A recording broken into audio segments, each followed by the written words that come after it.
Welcome back. आप देख रहे हैं आवाज एंटरप्रेन्योर सीएनबीसी आवाज पर।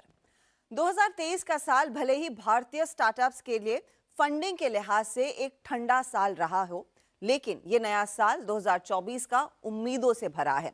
ज्यादातर वेंचर फंड्स के पास पर्याप्त ड्राई पाउडर यानी कि पर्याप्त पूंजी है जो इस साल एलोकेट होगी। एक ऐसा ही वेंचर फंड है आविष्कार कैपिटल, जिसने हाल ही में अपने 6th इंडिया फंड के लिए $150 मिलियन का कॉपस जुटाया है और कंपनी 2024 में लगभग 8 इन्वेस्टमेंट्स करने को तैयार है।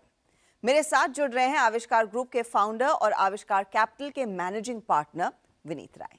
विनीत, बहुत बहुत स्वागत है आपका सीएनबीसी आवाज पर।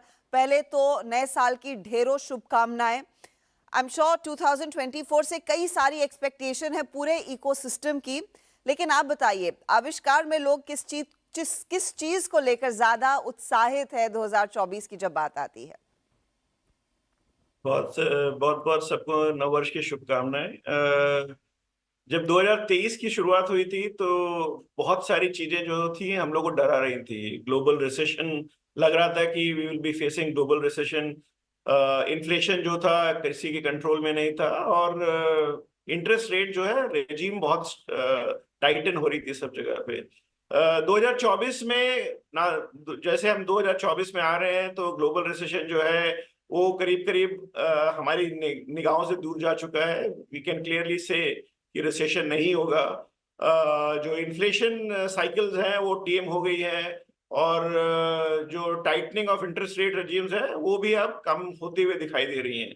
ये सब चीज जो है 2024 को काफी पॉजिटिव तरीके से दिखाता है। एक और जो चीज जिसके बारे में हम लोग 2023 में बहुत चिंतित थे कि यूक्रेन रशिया वॉर का जो इम्पैक्ट होगा वो किस प्रकार का होगा, एनर्जी प्राइसेस किस तरफ जाएंगी, ये दोनों चीज पिछले 12 महीने में हमने देखा है। एक दोनों का कॉन्फ्लिक्ट तो हुआ लेकिन ये काफी कंट्रोल में है और जो एनर्जी प्राइसेस है वो एक सर्टेन बैंड में ही घूम रही हैं। इसका मतलब कि 2024 में ये जो खतरा था ये काफी कम है। और जब आप हिंदुस्तान की तरफ देखते हैं तो ये एक ओएसिस की तरह नजर आता है, जबकि दुनिया के अंदर बहुत तकलीफ है, बहुत बहुत तरह की चैलेंजेस हैं।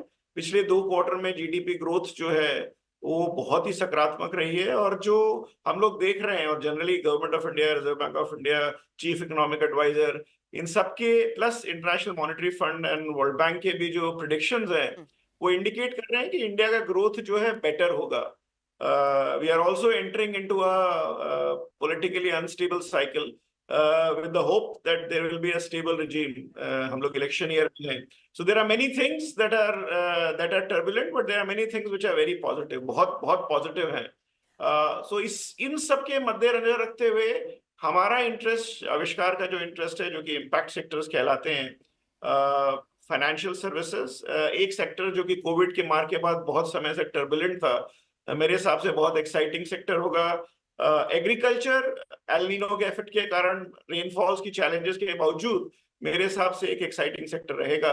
और affordable housing, climate and logistics, ये तीनों सेक्टर, गति शक्ति योजना जो भारत सरकार की है, इन सबको देखते हुए ये सब एक्साइटिंग सेक्टर्स रहेंगे। क्या किसी तरह का स्लो डाउन इम्पैक्ट इन्वेस्टिंग में भी देखा गया था 2023 में जो पिकअप करेगा? तो देखिए, स्लो डाउन का जो डिस्कशन है वो जनरली इस बात से होता है, उसमें 3 तरह के वो हैं। तो एक है कि आप क्वांटम ऑफ इन्वेस्टमेंट, तो ये बात सही है कि सबका टोटल क्वांटम ऑफ इन्वेस्टमेंट कम हुआ है, बट नंबर ऑफ इन्वेस्टमेंट कम नहीं हुए हैं। सो क्वांटम ऑफ इन्वेस्टमेंट कम हुआ है क्योंकि बड़ी डील्स नहीं हो रही हैं। ज्यादातर लोग जो है रैपिडिटी, जितनी तेजी से पैसा डाल रहे थे वो कम हुआ है और उसके कई कारण है। पहला कारण ये है कि जब सेंटिमेंट्स नेगेटिव होता है तो लोग ये सोचने लगते हैं कि ये कंपनी ब्रेक इवन करेगी कि नहीं करेगी। सो फोकस जो है जनरली जाता है कि आप खर्चा कम कीजिए और अपने जो पैसा है उसको ज्यादा समय तक चलाइए। और उस कारण से जो एंटरप्रेन्योर्स है उनको लगता है कि शायद इन्वेस्टमेंट स्लो हुआ है।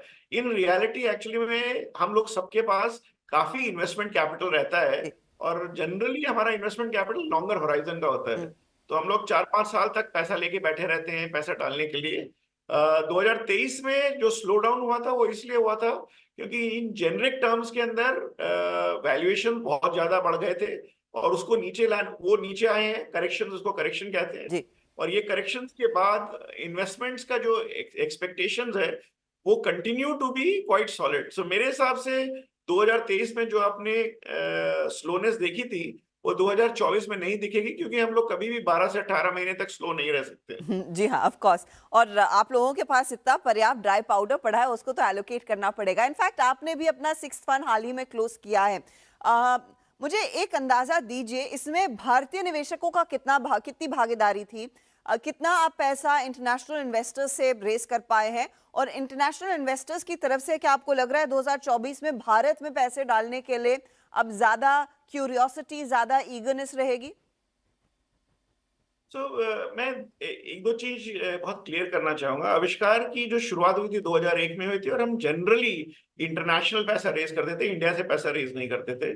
ओनली 2017 के बाद हमने इंडियन मार्केट्स को एक्सप्लोर करना शुरू किया, और इस फंड में जो हमारा 2022 का जो 2023 का फंड है उसमें करीब 50% भारतीय पैसा है, 50% विदेशी पैसा है, जो कि काफी सिग्निफिकेंट चेंज है आविष्कार के लिए। हमारा पर्सनल बिलीफ, मेरा पर्सनल बिलीफ है और आविष्कार का भी बिलीफ है कि आगे जाते वक्त डोमिनेंटली इंडियन पैसा जो है, स्पेशली अनलिस्टेड इक्विटीज में इंडियन पैसा डोमिनेट करेगा। जो पब्लिक सेक्टर इक्विटीज है उसके अंदर बोथ इंडियन एंड फॉरेन पैसा आता और जाता रहेगा। फॉरेन कैपिटल अनलिस्टेड इक्विटीज में भी बहुत इंटरेस्टेड है, लेकिन you will see a significant support and dominance of Indian capital. उसके कई कारण हैं। जो इंडिया में बैठा है उसको इंडिया की जो अंतर्भेद हैं, जो पॉजिटिव्स हैं, जो नेगेटिव्स हैं, वो ज्यादा अच्छी तरह से समझ में आते हैं। जो लोग दूर होते हैं वो इंडिया को क्लासिकली इमर्जिंग मार्केट्स के अंदर देखते हैं, और जब आप इमर्जिंग मार्केट्स में देखते हैं तो आप बहुत सारी दुनिया को उसमें देखते हैं। चाइना भी इमर्जिंग मार्केट्स में आता है, हालांकि चाइना को थोड़ा सा अलग ट्रीट करते हैं। I think the only big statement I can make is India within the emerging market is being treated as a very large market and therefore a reasonably significant and an individual market. So उसके जो traits हैं उसको individually देखा जा रहा है, उसको Indonesia या किसी और इमर्जिंग मार्केट की इकोनॉमी के साथ नहीं देखा जाता। लेकिन इंटरनेशनल अलॉटमेंट्स जो एलोकेशंस जो होते हैं normally, specially development finance institutions के ओवर इंडिया के अंदर हमेशा they are always over the top. So वो लोग जनरली स्ट्रगल करते हैं क्योंकि उनकी जो लिमिट्स होती हैं वो हमेशा ब्रेक करते हैं, because India is a very large market और इंडिया के अंदर बहुत ज्यादा अपॉर्चुनिटीज होती हैं। आई थिंक इंडिया को एज ऑन टुडे हमको किसी भी तरह से डिफेंसिव नहीं होना चाहिए कि हमारा स्केल, साइज और ग्रोथ ऑफ इकोनॉमी हमको एक बहुत ही डिस्टिंक्ट इकोनॉमी की तरह प्रेजेंट करता है दुनिया में। एंड इसको लेते हुए मुझे लगता है कि इंटरनेशनल इन्वेस्टमेंट का इंटरेस्ट इंडिया में बहुत हाई रहेगा। अब हम उसको किस तरह से स्वीकार करते हैं वो बात अलग है। मुझे ये बताइए विनीत, ये जो आपने फंड रेज किया है, ये किस तरह के आइडियाज पर आप लार्जली लगाने वाले हैं? क्या कुछ कंपनियां शॉर्टलिस्ट हो गई हैं या फिर अभी भी एक्सप्लोरेटरी स्टेज में है? और किन सेक्टर्स में किस तरह का काम कर रही हैं ये कंपनियां? देखिए, आविष्कार जनरली जो है 3 सेक्टर्स के अंदर फोकस करता है, जनरली 3 सेक्टर में फोकस करता है। एक सेक्टर फाइनेंशियल सर्विसेज है। हम लोग माइक्रो फाइनेंस के अंदर सबसे लार्जेस्ट इन्वेस्टर थे, अफोर्डेबल हाउसिंग के अंदर भी सिग्निफिकेंट इन्वेस्टर हैं, फिनटेक में भी हम लोगों ने काफी इन्वेस्टमेंट किया है। ये सेक्टर जो है हमारे लिए एक बहुत इंपॉर्टेंट सेक्टर है और हिंदुस्तान को आगे बढ़ाने के लिए भी ये बहुत इंपॉर्टेंट सेक्टर रहेगा। दूसरा सेक्टर जिसके बारे में हम बहुत ही समय से इन्वेस्ट कर रहे हैं और जिसके बारे में हमारा बहुत लॉन्ग टर्म व्यू है, वो है एग्रीकल्चर सेक्टर। उसमें एग्रीटेक भी है, नॉर्मल एग्रीकल्चर भी है, and processed and all kinds of wide variety of agriculture की जितनी भी वाइड वेराइटी है हम हर एरिया में इन्वेस्ट करते हैं। तो वो एक हमारे लिए बहुत ही इंपॉर्टेंट सेक्टर है और हम कंटिन्यूड उसको देखते रहेंगे। जो तीसरा सेक्टर जिसको हम एसेंशियल सर्विसेज बोलते हैं, क्योंकि काफी ब्रॉड टर्म है, उसके अंदर हेल्थ, लॉजिस्टिक्स और क्लाइमेट, एंड क्लाइमेट ब्रॉडली हमारे लिए एक बहुत ही इंटरेस्टिंग सब्जेक्ट है।